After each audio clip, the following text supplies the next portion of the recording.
How to shoot Kodak Portra 400.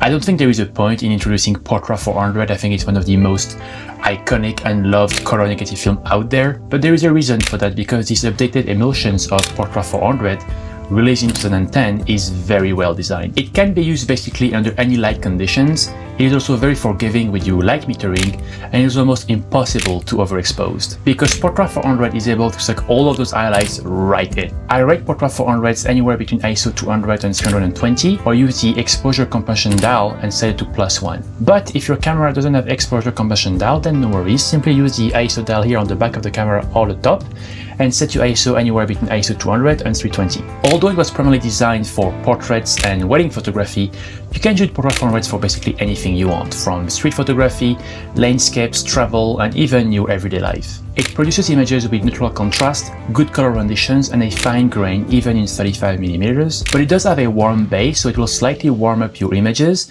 and I think it's one of the reasons why it's such a love stock. Portra 400 being a professional film stocks, it handles pulling and pushing very well, so you can pull it to ISO 200s or you can push it to ISO 800 and 1600. Lately, I've enjoyed shooting Portra 400 pushed one stop.